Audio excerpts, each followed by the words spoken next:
وكذلك على ضحايا العدوان الصهيوني على أشقائنا وإخوتنا في غزة من أرض الشهداء إلى أرض الفداء.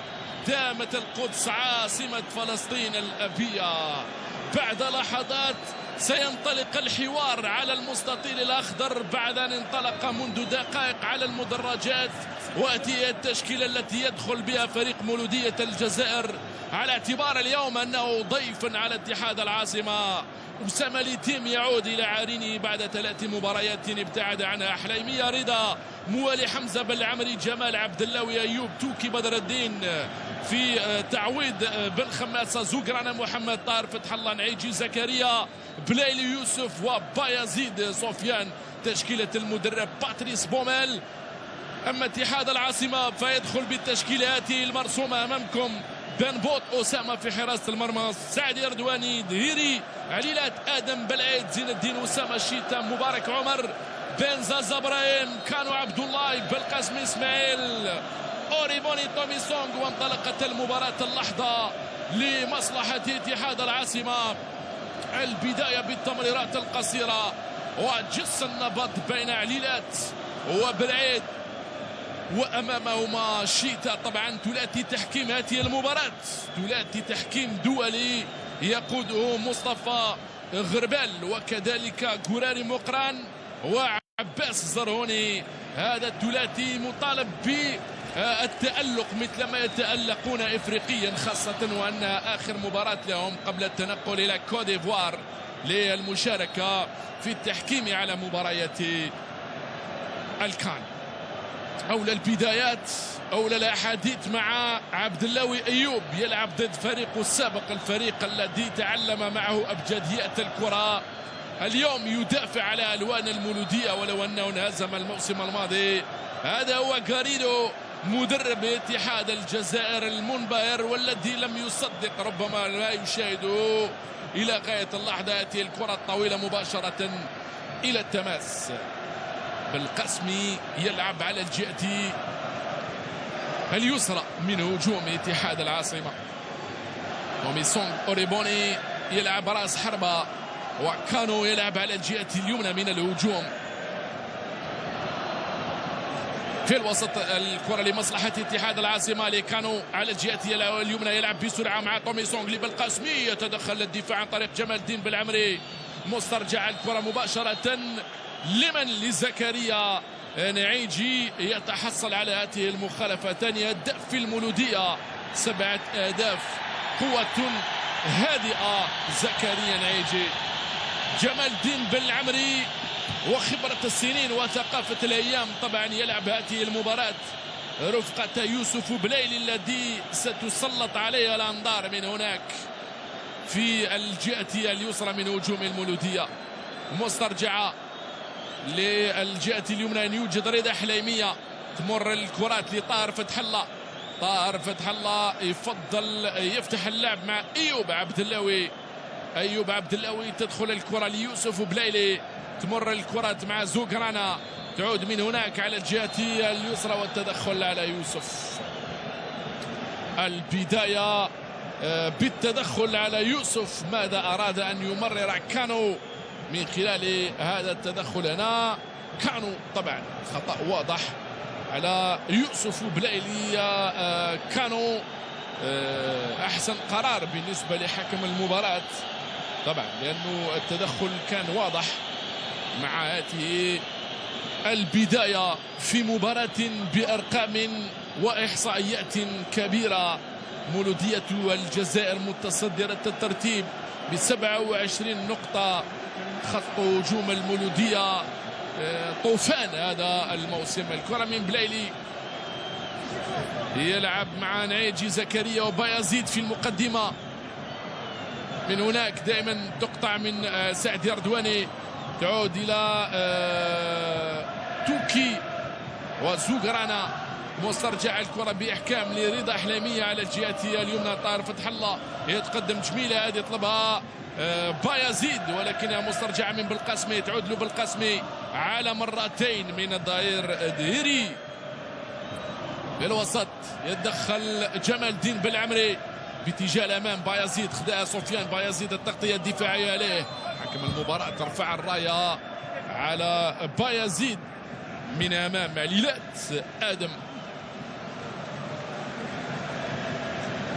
هذا هو ادم عليلات محور الدفاع رفقه زين الدين بلعيد، ثنائي رهيب، الثنائي الذي كان له دور كبير في تتويجات اتحاد العاصمة، الذي لن ينسى سنة 2023. طبعا لن ينساها لأنها شهدت أول ألقابه بل لقبين إفريقيين، الأول كأس الكاف والثاني السوبر الإفريقي. وبالتالي نحن أيام على توديع هذه السنة التي تبقى للذكرى بالنسبة لجماهير اتحاد العاصمة، خاصة إذا نوى بالفوز على الغريم طبعا والشقيق مولودية الجزائر، الذي يريد أن يثبت علو كعبه. من هناك الكرة لكالو تدخل إلى وسط الميدان، مسترجعة بإحكام، انطلاقة جميلة هذه لمصلحة المولودية. وتوكي مسترجعة من ديري، تلعب مع أسامة شيتا، أسامة شيتا يلعب مع بالقاسمي في التغطية عليه، بالقاسمي والضغط على حامل الكرة. عناصر المولودية تضغط جيدا. هذا توكي ما زال يحتفظ بالكرة، حكم المباراة يمنح له المخالفة. توكي بدر الدين الذي يعوض اليوم بن خماسة المصاب والغائب عن مباراة اليوم. جمال الدين بالعمري والكرات طبعا الطويلة دائما باتجاه بايزيد ونعيجي، تعود يوسف بلايلي، ما زال يوسف يتوغل، يوسف يتوغل، العودة الموفقة من الدفاع. ما زالت الكرة لمصلحة الاتحاد على الجهة اليمنى مباشرة إلى التماس. يوسف بلايلي يتحدث مع مصطفى غربال الذي يشهر البطاقة الصفراء في وجهه. طبعا هنا كان التدخل من لاعب الاتحاد، هل استعمل اليدين؟ ومبارك عمر كان يطالب بركلة جزاء يوسف بلايلي، ولكن مصطفى غربال رفض ومنح البطاقة الصفراء للاحتجاج، أولى البطاقات.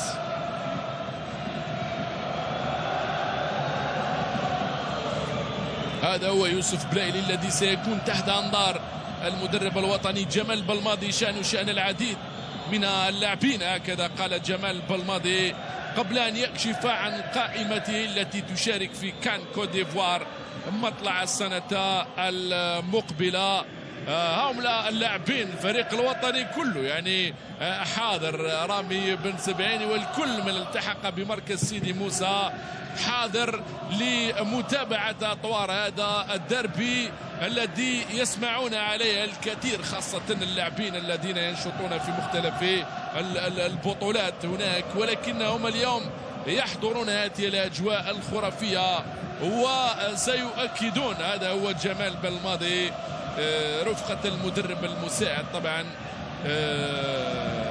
بوراس،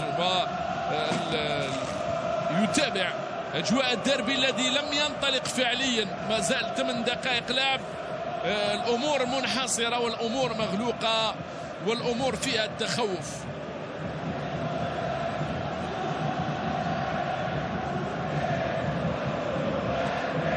مصطفى غربال سيكون حازما في مباراة اليوم، سيكون قريبا من كل اللقطات، والأخطاء ستكون مكلفة بالنسبة للحكام، لذلك على الحكام أن يكونوا حازمين حتى لا يدفعون في بعض الأحيان ثمن الأخطاء، وهو ما شاهدناه بعد قرارات المكتب الفيدرالي وما حدث في مباراة شباب الوزداد. هاي الكرة بالقاسمي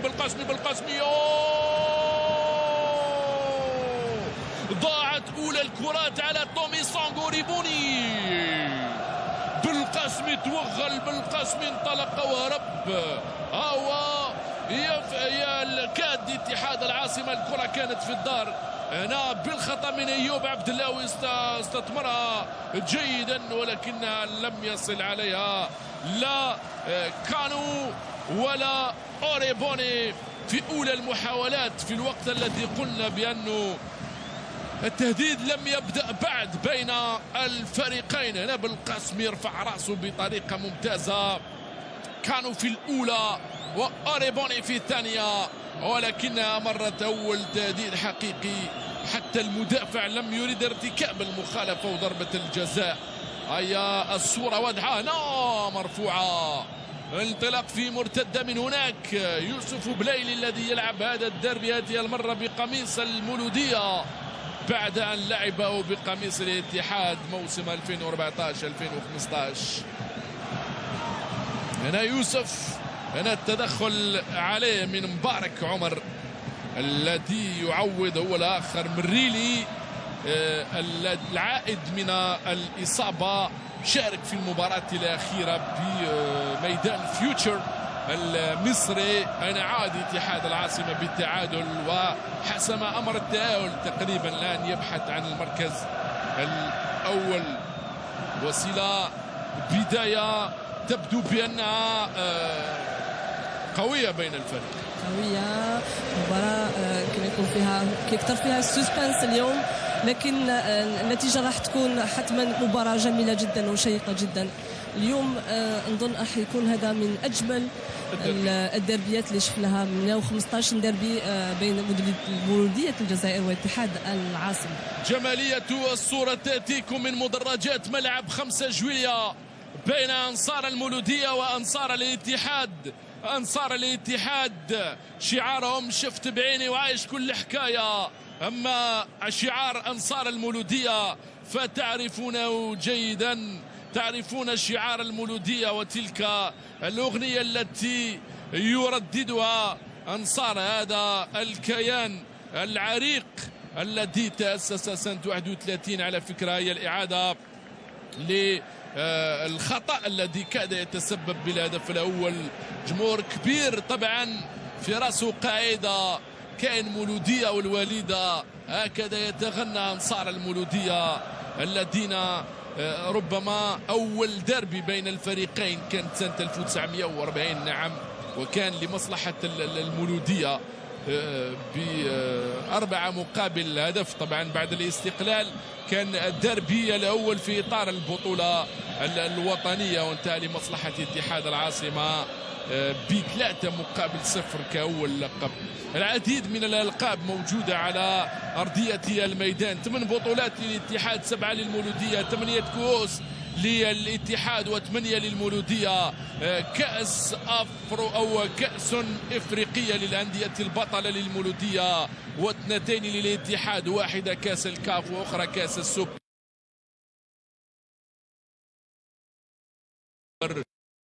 بالإضافة إلى كؤوس مغاربية. تاريخ يتكلم والتاريخ يتحدث. وبالعودة للمباراة يوسف بلايلي ما زال يصارع مع رضواني. رضواني يلعب بيوسف، رايعة جميلة هذه ممتازة، هاي كرة صعبة، هاي صعبة هذه. زوغرانا يسترجعها من العوبة على الجهة اليسرى. أن يوجد موالي الكرات الثنائية التي تعتبر سلاح عناصر مولودية الجزائر، القرب باللعب بالتمريرات القصيرة. هاي الصورة في المعادة في نفس التوقيت، يعني في التايمينج الحقيقي للمباراة. مشكورين الزملاء في الحافلة الرقمية على هذا المجهود. طبعا الرائع، تشاهدون المباراة في توقيتها المباشر وفي نفس الوقت الإعادة. مصطفى غربال من إليه يريد أن يقول أشياء كثيرة. يقول بأني لن أتسامح وسأعطي كل ذي حق حقه. يلعبها يوسف بلايلي. المباراة ينقصها هدف مع هذه البداية. هذا رضا حلامية يدخل مع زوغرانا محمد، يلعب مع عبدلاوي. من يطلبها؟ يوسف بلايلي يدور بالكرة يوسف ويتقدم، يلعب مع من لم تصل على مرتين لتوكي. انطلاقه في مرتده لمصلحه اتحاد العاصمه في وسطي الميدان. حكم المباراه يعود للخطا. 13 دقيقه من الاندفاع، 13 دقيقه من النديه. يجب ان تفتح المباراه، يجب ان يسجل هدف بين الفريقين، يجب ان نشاهد ديربي أفضل بكثير من 13 دقيقة الأولى من عمر هذه المباراة التي سجلنا فيها محاولة وحيدة كان وراءها بالقاسمي من جانب اتحاد العاصمة، مرفوعة من شيتا، رائعة الكرة هذه على الجهة اليمنى، يتدخل حكم التماس زرهوني عباس لمصلحة دفاع المولودية. هنا الإعادة، أردواني ارتكب الخطأ على موالي حمزة، موالي وأردواني الظهير الأيمن القادم من سطيف العالي، القادم من مدينة كرة القدم، وجد لنفسه طبعا مكانا وتوج بألقاب قارية مع اتحاد العاصمة. قد يقول قائل بأن وليد الوفاق توج بكؤوس إفريقية والآخر، وكان بإمكان أن هذا اللاعب يبدأ مثلا في الوفاق، ولكن هذا هو المكتوب. هذا أردواني يطلب المساندة، تدخل إلى وسط الميدان لزين الدين بلعيد، أو شيتا أسامة يلعب مع زين الدين، يعود لشيتا يتقدم باتجاه الأمام، يبحث عن عليلات آدم يلعب مع زميله دهيري، يلعب مع بالقاسمي، دهيري وبالقاسمي، العودة القوية من زوغرانا. هذا واحد من بين الأسماء الرائعة التي تدعمت بها تشكيلة المولودية الإيفواري الرائع. يتدخل تومي سونغ أو كانو المهاجم المالي في تشكيلة اتحاد العاصمة، سجل هدف في آخر دور له هنا على ملعب 5 جويلية، كان في مرمى مودرن المصري، هو مالي. وكذلك تومي سونغ أوريبوني من بوتسوانا، المتوج باللقبين الإفريقيين منذ وصوله لاتحاد العاصمة في الميركاتو من السنة الماضية ومن الموسم الماضي. زكريا نعيجي يبحث عن الخطأ ويتحصل عليه. شوف عناصر مولودية الجزائر سمتها البارزة أنها قريبة من بعضها البعض، أنها تدافع أو تلعب بكتلة تصعد وتعود. اتحاد العاصمة يركز على الجهة اليسرى من هجومه. بلايلي وتنفيذ هذه الكرة الثابتة، وكذلك طاهر فتح الله. بنبوط أسامة المفروض أنه يكون في القائمة ربما التي سيستدعيها وسيكشف عنها جمال بالماضي. بنبوط أسامة، طاهر فتح الله ويوسف بلايلي. من ينتظر الكرات؟ يوسف بلايلي أيها الهداف. أنصار المولودية ربما يترقبون تمريرة حاسمة من هذه الكرة الراسية مباشرة إلى 5 أمتار و50 وضربة مرمى. بايزيد الهداف الأسمراني في تشكيلة مولودية الجزائر ابن مدينة توغورت، اللاعب السابق لاتحاد خنشلة، تألق في صفوف الاتحاد فانتقل للمولودية قبل أن يطرق أبواب المنتخب الوطني المحلي. مرفوع الكرة باتجاه الأمام. بنبوط أسامة 17 دقيقة لعب، دائما التعادل السلبي 0-0. الكرة هذه بعيدة الكرة إلى ضربة مرمى أنصار اتحاد العاصمة في حدود هذه الدقيقة 17. يشعلون المدرجات في الجهة المقابلة. أنصار اتحاد العاصمة يحتفون ويحتفلون ويصنعون هذه الصور في الوهلة الأولى. تبدو وكأنك في ملعب سانسيرو. هؤلاء الأنصار ليس لهم فقط منعرج في سانسيرو، بل بإمكانهم أنهم يصنعون الفرجة في كامل ملعب سانسيرو، ولا داعي لتقسيمه للكورفا سود أو الكورفا نورد بالنظر إلى تقاليدهم وعراقتهم وما يصنعونه. دعونا بين الفينة والأخرى نتنقل إلى المدرجات ونشاهد ما يصنع هؤلاء الأنصار، طالما أن اللاعبين إلى غاية اللحظة ما زالوا متخوفين، وطالما غاريدو وباتريس بومال لا يريدان أن يفتح اللعب. دعونا نستمتع بالمدرجات وما يصنعه هؤلاء الأنصار. هاي الصورة الواضحة، والصورة من مدرجات أنصار اتحاد العاصمة أضافت الجمالية وسيلة في مباراة إلى غاية اللحظة وجب أن يسجل الهدف الأول. أعطيني باتريس بوميل ما هي حالته على كرسي الاحتياط. باتريس بوميل راهو شوية متقلق، قريدو شوية عنده شوية طبعا الخبرة والتجربة، لأنه أول مرة نظن يعني يشوف الجمهور هنا في الجزائر، أول ديربي له بين اتحاد الجزائر ومولودية الجزائر.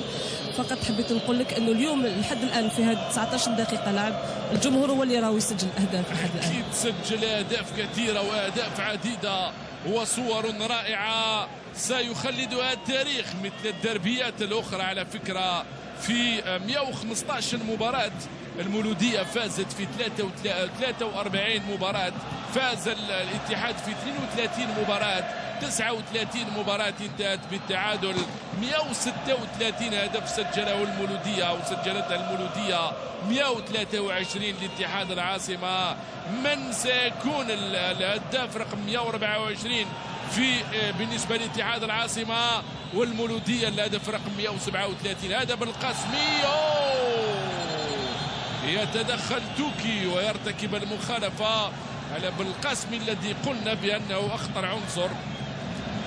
توكي أم زوغرانا هو الذي تلقى البطاقة الصفراء في الكرة الأخيرة بعد التدخل من الخلف على إسماعيل بالقاسمي الظهير الأيمن، والذي هو اللاعب بالرجل اليمنى ويلعب على الجهة اليسرى طبعا من الهجوم. أنا توكي، ولكن لماذا منح البطاقة الصفراء لزوغرانا؟ يعني هل أخلط غربال؟ وشاهدنا زوغرانا بأنه يحتج على حكم المباراة. هل احتج بعد الخطأ أم أنه أخلط بينهما على اعتبار أنهما أسمراني؟ يعني اللاعب رقم 25 في تشكيلة المولودية هو توكي بدر الدين، وهو مرتكب الخطأ على إسماعيل بالقاسمي، واللاعب زوغرانا محمد هو اللاعب رقم 12 الذي تلقى البطاقة الصفراء. الكرة الثابتة لاتحاد العاصمة اتحاد الجزائر، وراء دهيري أصحاب القامات الطويلة صعدوا من أجل اقتناص هذه الكرة التي من شأنها أن تحرك العديد من الأشياء في هذه المباراة. يتدخل الدفاع بقوة، تعود مسترجعة في وسط ميدان اتحاد العاصمة دائما، ولكن بن زازا ابراهيم هو الذي حاول في اللقطة الأخيرة، وهذا دهيري فيما المدرب في تشكيلة اتحاد العاصمة غاريدو يتعامل مع المباراة. باتريس بوميل اكتشف الديربي هذا سنة 2009 لما كان في مدربا مساعدا في اتحاد العاصمة مع رينار المدرب الفرنسي، ولعب الديربي ايضا مع مولودية الجزائر الموسم الماضي، هزم بملعب نيلسون مونديلا بثنائية مقابل 0. اخر مباراة على فكرة كانت للاتحاد، والبنزرتي هو الذي فاز اخر فوز المولودية على الاتحاد بهدف مقابل 0 هدف بن عبدي. الكرة هذه الركنية الاولى، يتدخل الدفاع. دائما الخطر موجود لمصلحة عناصر اتحاد العاصمة، ولكن يتدخل مصطفى غربال ويعلن عن مخالفة لدفاعي المولودية اليوم، التي تملك دفاع قوي وتملك لاعبين بخبرة وتجربة كبيرة جدا من أمثال عبد اللاوي وحليمية وكذلك جمال الدين بالعمري، فكلها أسماء بإمكانها أن تعطي ما يصبو إليه أنصار المولودية. حديث عن تشبيب اللاعبين النوادي شيء جميل، ولكن لاعبين مثل هؤلاء مهمين في أي تشكيلة، سواء في المولودية أو في الاتحاد أو في شبيبة القبائل أو في وفاق الصيف، بمعنى لاعبين شابعين كرة ولديهم من الخبرة والتجربة التي تؤهلهم أنهم يقودون فريق بحجم المولودية. في وسط الميدان الكرة لتوكي، تعود الى الخلف دائما لايوب عبد اللوي، يلعب مع موالي حمزه، تدخل للوسط لتوكي، يعود لحارس مرماه لتيمو اسامه، يفتح اللعب مع جمال الدين بالعمري، يطلبها من رضا حليميه، يفضل الامام ان يوجد زكريا نعيجي، تصل الكره لبايزيد مع حليميه، ثم طار فتح الله يطلبها في وسط الميدان، توكي وصلاته بالعقيب مع زوغرانا، ريعه ممتازه، يلعب مع عبد اللوي، اين يوسف وبليلي بعيد، يلعب مع زوغرانا مره اخرى، طار فتح الله، طار فتح الله من يخرج له لطلب الكره، يلعبها مع زوغرانا. عناصر اتحاد العاصمه خالقه منطقه منتصف الميدان تجبر عناصر المولوديه ولو انها طريقتها تلعب على الجناحين. هذا جمال الدين بالعمري في مخالفه حكم المباراه، يقول واصل اللعب. حليميه رضا يتحصل على الكره، ما زال يبحث عن التماس، ربما يعود الى الخلف، يلعب مع جمال الدين بالعمري، ثم زوغرانا طلبها يوسف بليلي على الجهه اليسرى، وصلاته يوسف مباشره الى التماس، لم يصل عليها موالي حمزه الظهير الايسر في تشكيله مولوديه الجزائر. 24 دقيقه لعب بعد ثواني 25 دقيقه لعب. دائما التعادل السلبي سيد الموقف بين الفريقين في هذه الجوله 11 من عمر البطوله المحترفه. شيتا اسامه اللاعب السابق للمولوديه، افتكالو وتوغل، وقع في المحظور مدافع اتحاد الجزائر يوسف بليلي، يطالب ببطاقة صفراء، حكم المباراة يمنح الخطأ. هو الوصول المتأخر على مبارك عمر الذي يكتشف أجواء هذا الدربي من أمام الغزال الأسمراني. بايزيد انطلق كسام ولم يعد يشاهد أمامه سوى المرمى، فكان الخيار إيقافه بهذه الطريقة وبهذه المخالفة الغير بعيدة أم غير بعيدة، 30-28 متر، ولكن سنشاهد كيف يتعامل مع طاهر فتح الله وكذلك يوسف بليلي. بن بوط أسامة ولحظات التركيز العالية، يدرك بأنه يجب أن يكون في المستوى خاصة في هذا الدربي، يريد أن يكون في سفرية الكوديفوار هو وكذلك يوسف بليلي، لذلك الإقناع وجب جمال بلماضي على المدرجات يتفرج. يوسف بليلي الهداف، يوسف بليلي الممرر الحاسم، يوسف بليلي يرفع بطريقة ممتازة، خرج وجها لوجه زكريا نعيجي. يوسف بليلي أعطاك كرة أنت لم تكن تنتظرها، يا يوسف بليلي راوغ الجميع، لم يكن متسللا، روضها وسددها واصطدمت بالدفاع بمبارك وخرجت إلى الركنية الأولى لمصلحة المولودية التي تريد أن تقترب أكثر، تريد أن تهدد أكثر، لا تريد أن تتوقف في محطة سوستارا، تريد المواصلة بثبات. يوسف بليلي وتنفيذ هذه الركنية لمصلحة المولودية، من ينتظرها أيوب عبد اللوي وكذلك بايزيد وحتى جمال الدين بالعمري. صعد 4 لاعبين من جانب عناصر المولودية سيستقبلون هذه الكرة. بن زازا هو الذي أخرج كرة نعيجي زكريا إلى الركنية، مرفوعة الكرة من يوسف بليلي، كاد يفعلها بليلي من الركنية، ركنية هزت المدرجات، لعبها بطريقة ممتازة، ذكرتنا بهدف من أهدافه مع المنتخب الوطني عندما سجل من الركنية الأولى خرجت والثانية دخلت. أتذكر تلك المباراة جيد. بلال نعم. اللقطة اللي ما شفناهاش انه المدرب اتحاد العاصمة توجه الى المناصرين اتحاد العاصمة بعد كرة بليلي وسأعود لك الكرة لبليلي، دائما يبحث دائما يجتهد، دائما يحاول انطلاقه في مرتده من هناك في وسط الميدان. تومي سترونغ او كانو يعود الى الخلف، الكره لمصلحه تشيتا واتحاد العاصمه، يريدون ان يستثمروا في هذه الهجمه. طلبها الدهيري ولكنه يفضل كانو مع بالقاسمي براسو وليتيمو اسامه. هاي الاعاده دائما لن تضيع اي لقطه من لقطات هذه المباراه، بما انه الريبلاي التايمينج يقول يزيد. طبعا وسيله تفضلي بفكرتك. لا فقط طبعا يعني كانت لقطه خطيره ولازم نقولوا عليها. لا فقط قلت انه مدرب اتحاد العاصمه توجه الى انصار اتحاد العاصمه وطلب منهم تشجيع اكثر الفريق فقط. شكرا لك. طبعا التشجيع المناصره. المباراة ليست نهائي كأس الجمهورية وليست نهائي كأس افريقيا.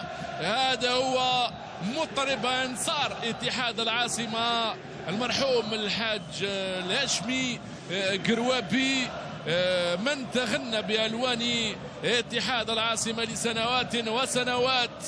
اليوم اتحاد العاصمة حقق الحلم بالتتويج بكأس افريقيا، كأس الكاف.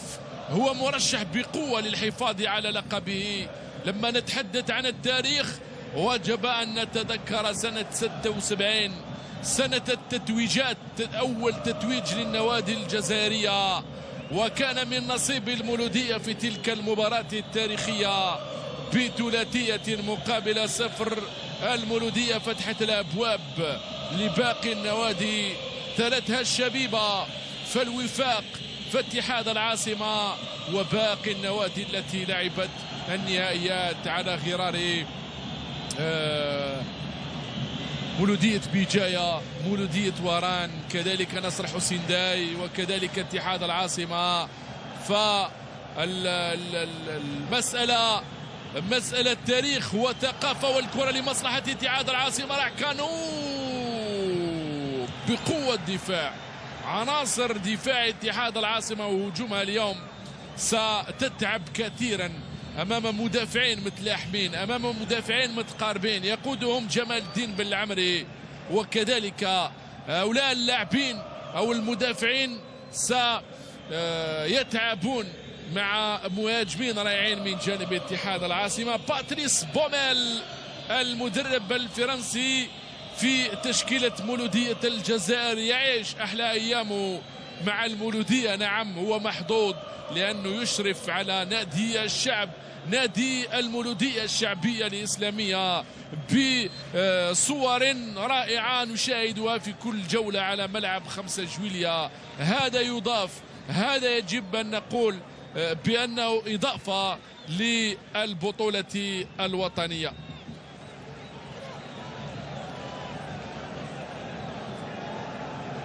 أكثر من نصف ساعة لعب دائما التعادل 0-0 بين الفريقين. الأنصار المتابعين ينتظرون من خلف الشاشة وكذلك من على المدرجات، ينتظرون للنتيجة أن تتغير وللشباك أن تتحرك وللاعبين أن يتألقوا. ضربها يوسف بلايلي. هل هو يوسف ضرب هذه الكرة وتألق فيها بنبوط؟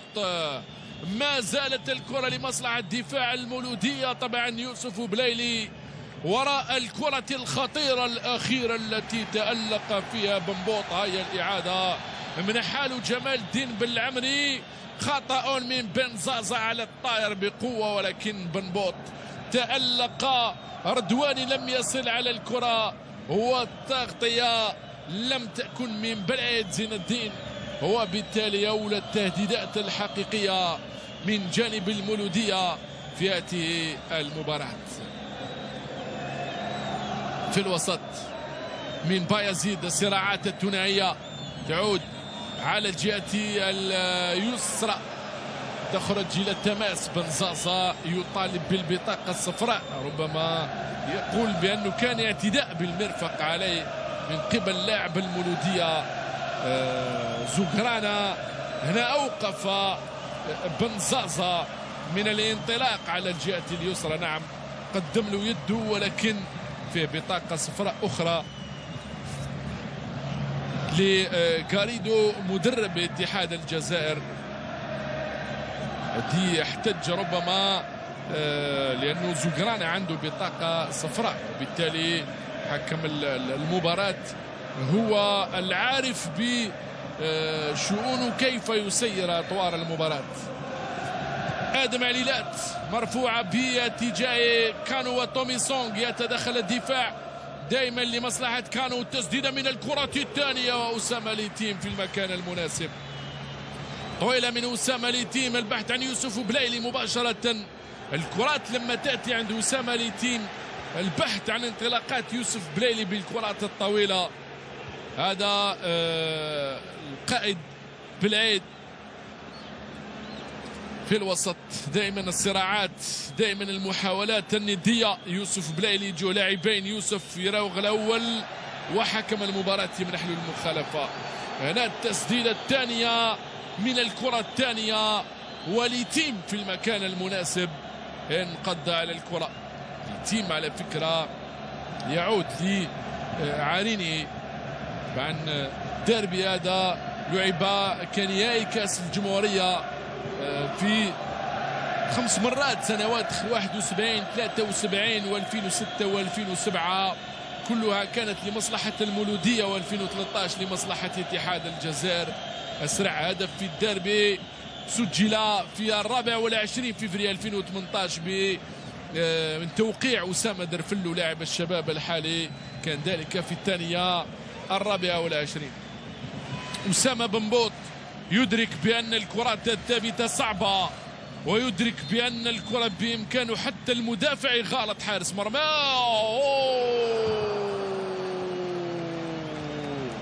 بكامل البراعة التي يمتلكها أسامة بنبوط أخرج هذه الكرة إلى الركنية.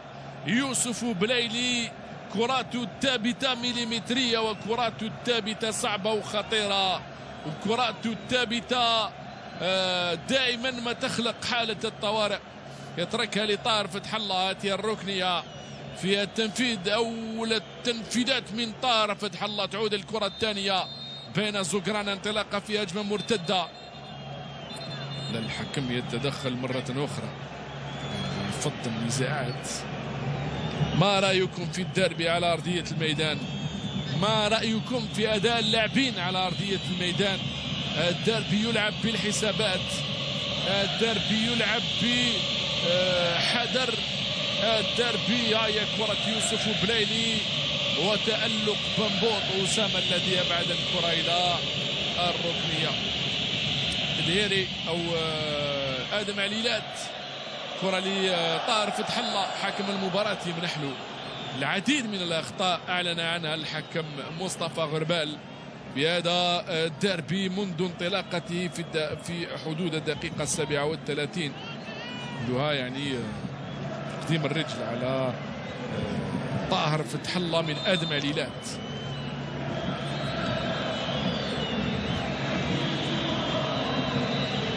يتحدث مع جمال الدين بالعمري. الدقيقة 37 من بداية المباراة. تشتعل المدرجات هذه المرة من جهة أنصار اتحاد العاصمة. الكثير من هؤلاء يعرفون هذا الفريق. خرجت إلى الركنية. الكراكاج من جانب اتحاد العاصمة تزامن مع هذه اللقطة الخطيرة. نحاول أن نوصل لكم أجمل الصور، ولكن الكرة الخطيرة هي الأولوية، لا حتى لا نفوت أي شيء. كنا نتحدث عن الدقيقة 37 وهو تاريخ ميلاد اتحاد العاصمة ذات 5 جويلية من عام 1937. كل سنة يحتفل فيها الشعب الجزائري بذكرى عيدي الاستقلال والشباب. يحتفل أنصار اتحاد العاصمة واتحاد العاصمة وأنصاره بذكرى تأسيسه المصادفة لل5 جويلية من عام 1937. أسماء كبيرة، أسماء لامعة قدمها اتحاد الشهداء، الفريق الذي قدم 67 شهيد إبان الحقبة الاستعمارية. هذا إسماعيل بالقاسم يتدخل الدفاع. يتدخل الدفاع عن طريق جمال الدين بالعمري. اليوم صمام الأمان، برج المراقبة، يدرك قيمة الديربي. جمال عند أنصار فريقه وعند أنصار اتحاد العاصمة. مع ذلك لم تسجل الأهداف يا وسيم. نشوف أهداف جميلة فوق المدرجات. دائما الأنصار هم الذين يسجلون. اللاعب رقم 12 اليوم راهو في المستوى. اللاعب رقم 1 هم الأنصار على المدرجات. هؤلاء الأنصار الذين قدموا منذ الساعات الأولى من نهار اليوم. طبعا تحصلوا على تذكرة الدخول، هو محظوظ من كان له مكان في ملعب 5 جويليا، الملعب التحفة، الملعب الجوهرة، الشاهد على العديد من الذكريات الرائعة للكرة الجزائرية، سواء بتتويج كأس أفريقيا أو بتتويجات الألعاب المتوسطية وكذلك الألعاب الإفريقية وكذلك تتويج المولودية، ومن دون أن ننسى تتويجات شبيبة القبائل أو شبيبة الجزائر ل3 مواسم متتالية ول3 مواسم متتالية كرقم قياسي بالنسبة لأسود جورجورا الذين نتمنى لهم طبعا كل الخير. مباراة متوقفة والرؤية هاي الإعادة هنا لكرة زكريا نعيجي، خداع من يوسف بلايلي، تدخل عليه بنزازة، ثم شوف كيفاش وضعها له يوسف بلايلي. التسديدة القوية من زكريا نعيجي، انبر لها المدافع وأخرجها إلى الركنية. لاعب هادئ خلوق زكريا نعيجي، يقدم في موسم استثنائي مع مولودية الجزائر، يغطيه فعلا يوسف بلايلي، الأنظار كلها متصوبة له، ولكن الحقيقة ما يقوم به زكريا نعيجي شيء رائع، شأنه شأن يوسف أو سفيان بايزيد الهداف الثالث في الفريق. يتحدثون مع مصطفى غربال. طبعا الرؤية لم تعد واضحة على مدرجات ملعب 5 جويليا الأولمبي في حدود الدقيقة 41. فرصة لاستعادة الأنفاس، فرصة لشرب القليل من المياه، فرصة لمشاهدة المدرجات. هي مدرجات ملعب 5 جويليا الأولمبي، الدربي على المدرجات، الدربي يلعب بين أنصار الفريقين، الدربي 115 بين أنصار المولودية وأنصار الاتحاد. صور عالمية وصور قادمة من الدور الجزائري خالصة لتجوب أجواء إفريقيا وأجواء الوطن العربي. أنت لست في حضرة البومبونيرا ولا سانسيرو ولا المونيمونتال، أنت في 5 جويليا الأولمبي الذي دائما ما نقول إنه الملعب الرمز. حكم المباراة طبعا حكم المباراة في حديث مع الحكم المساعد، يتحدث يتشاور حول الدقائق طبعا التي سيستغرقها هذا التوقف، وهذا شيء كان منتظرا. أنصار اتحاد العاصمة لهبوا الملعب بين قوسين في انتظار وضوح في انتظار وضوح الرؤية. نعم، هذا ما صرح به الآن طبعا حتى سننتظر توقف آخر، لأنه أنصار المولودية أيضا سيشعلون هذا الدربي في الدقيقة 76 في غياب الهدف عن هذا الدربي. نهائي ديربي على شكل نهائي بلالا. نعم، وليس نفس السيناريو، يعني نشوفوا نفس السيناريوهات ونفس الدربيات دائما وفي لتقاليده من حيث الفرجة ومن حيث المتعة على المدرجات، ولكن من حيث الأهداف غايب الدربي. ولا المواجهات قلنا كانت في 14 نوفمبر 1940، 4 مقابل هدف للمولودية. كأس فاركوني هكذا كانت تسمى، اتقل نتيجة 4 ديسمبر 49 ثم النهائي كأس فاركوني 5-1 لمصلحة المولودية. أكبر فوز في مواجهات الديربي للمولودية ب4 انتصارات متتالية. هداف الديربي طبعا هو عبد السلام بوسري برصيد 10 أهداف. أكثر لاعب دور في الديربي هو محمد الأمين الزماموش، 33 مواجهة حضرها بقميصي الفريقين. غاب الديربي من 90 إلى 95 بسبب تواجد الاتحاد في القسم الثاني. أول ديربي في بعد الاستقلال. طبعا الشيء الإيجابي والرائع والمباراة المتوقفة لهذه الدقائق، حكم المباراة احتراما للتلفزيون ولمصوري التلفزيون تشاور معهم وقال: هل الرؤية واضحة على التلفاز حتى نستمر؟ شكرا لك يا مصطفى غربال. حكم المباراة يقول فيه مخالفة لدفاع اتحاد العاصمة. طبعا هذا الحكم يحكم 22 لاعب على أرضية الميدان ويهمه الجمهور من خلف الشاشة وأنتم تتابعون على الجزائرية السادسة على القناة الشبابية. مصطفى غربال من المنتظر أن تتألق في الكان، وهذه الكرة التي طالب فيها يوسف بليل اليوم بضربة جزاء، ولكن الصراعات موجودة يوسف بينك وبين أردواني. بلال نعم. الحكم الرابع الشعوبي محمد أمين راح يعلن على دقائق، يعني وقت بدل الضائع 6 دقائق. وقت بدل الضائع في هذا المرحلة الأولى. نعم، هذا شيء رائع لأن المباراة توقفت 5 دقائق من الوقت بدل الضائع. تشاهدون الصورة على اليمين الدقائق التي أعلن عنها مصطفى غربال، وعلى اليسار دائما البث المباشر والنقل الحي لهذه المباراة من ملعب 5 جويلية الأولمبي. التعادل السلبي 0-0. استمتعنا بالصور التي بدأت بها المباراة وبندية اللاعبين على أرضية الميدان، ولكن الشفرة الدفاعية ما زالت محكمة الربط يعني بين الفريقين.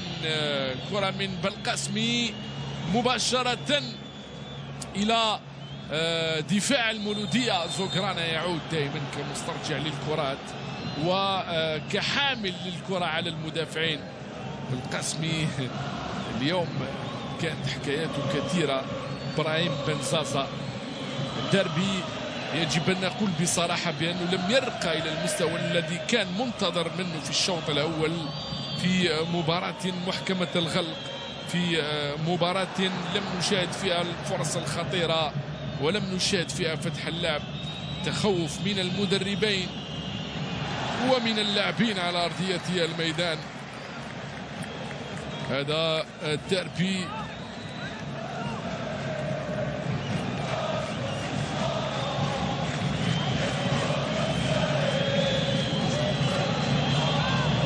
تلعب لكانو، الضغط عليه من عبد الله ايوب. حكم المباراة يقول واصل لشيتا. أسامة يلعب مع آدم عليلات، تعود له أسامة. شيتا عليه يلعب مع بلايد، يطلبها أردواني على الجهة اليمنى. هل تصله أم أنه يفضل كانو طويل الكرة؟ العديد من الأمور ستضبط في مرحلة ما بين الشوطين. العديد من التعليمات ستمنح للاعبين. هل سيلعبون بأكثر حرية في المرحلة الثانية؟ المولودية لا تريد أن تتوقف عند محطة اتحاد العاصمة، واتحاد العاصمة يريد أن يستيقظ في البطولة الوطنية من بوابة المولودية. كلها معطيات ربما عقدت من المأمورية وأدخلت اللاعبين في دوامة الحسابات، ولو أنه نلعب الجولة 11 فقط من البطولة المحترفة، ولكن هكذا هو شأن الديربي وهكذا هي الحسابات. الكرة لمصلحة اتحاد العاصمة، التسديدة من بعيد تعود على الجهة اليسرى لديري، يتدخل الدفاع دائما. الكرة لديري تعود له، يلعب قصيرة. حكم المباراة يتدخل، لا يواصل اللعب. ديري يسترجع هذه الكرة في وسط الميدان لمبارك، يلعب مع تومي سونغو. ريبوني على الجهة اليمنى والكرة يتدخل فيها حمزة موالي إلى التماس.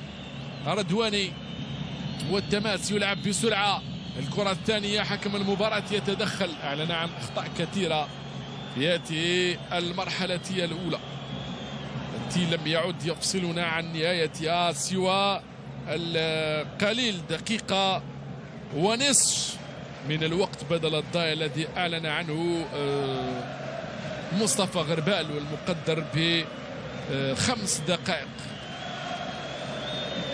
مدرب اتحاد العاصمة غير راضي بمردود اللاعبين تاعو في هذه المرحلة الأولى فعلا والله، حتى الجمهور يعني بصفة عامة ولا انطباع العام عند الجمهور أنه ربما لم يكن يتوقع هذا الأداء، ربما الأهداف، لأنه روح المدرجات، حاضرين على المدرجات هم الأنصار، يبقى حضور روح المباريات، الأهداف التي تعطي الديربي الرونق والجمال والندية والحماس والفرجة والمتعة والرغبة في الانتصار.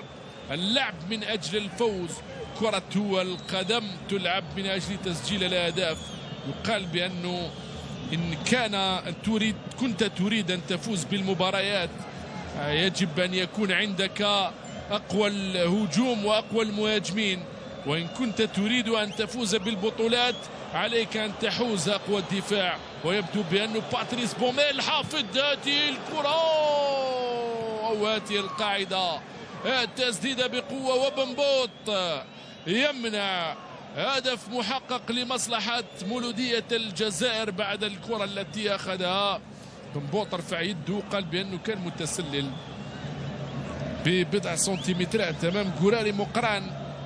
الإعادة هذه التي لم يعلن فيها عن شيء الحكم المساعد اللحظة، تسديدة حليمية رضا وبنبوط تصدى لها. انتهى الشوط الأول كما بدأ 0 مقابل 0 في شوط دون المتوسط. أيها السيدات والسادة، نلتقي مع بداية المرحلة الثانية. الخط الآن للزميل يوسف رزيق وضيوفه الكرام، ولك أيضا وسيلة. شكرا.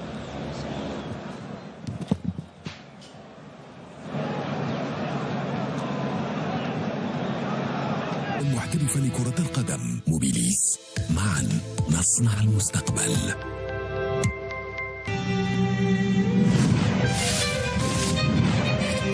قدم لكم هذا البرنامج برعاية إيريس. إيريس علامة الجودة.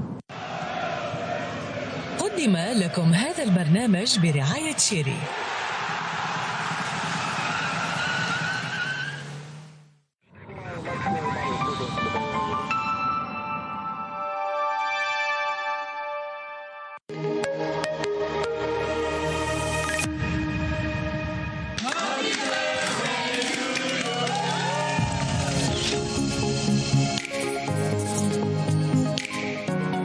سنة وهي معايا الصباح وحشية،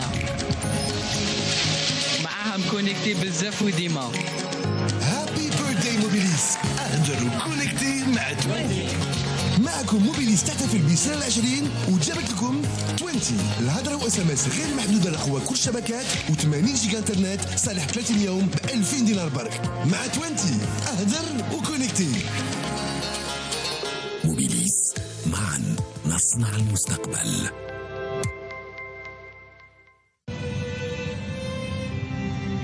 الطموح وهو الدافع، والإرادة تحول حلمك إلى واقع وتخليك تفجر كل قدراتك.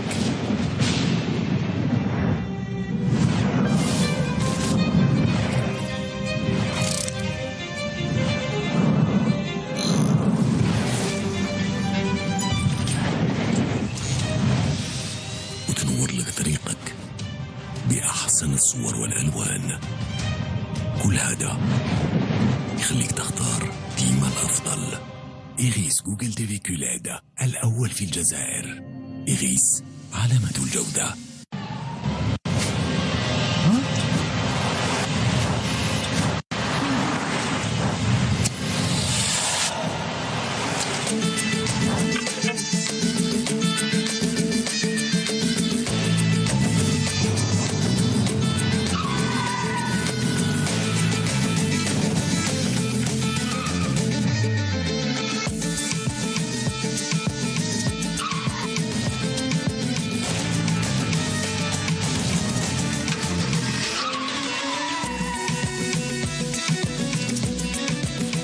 ديمي ميلكي الميكس المخير بنت وفايدة الفاكهة مع الحليب بدون حافظ.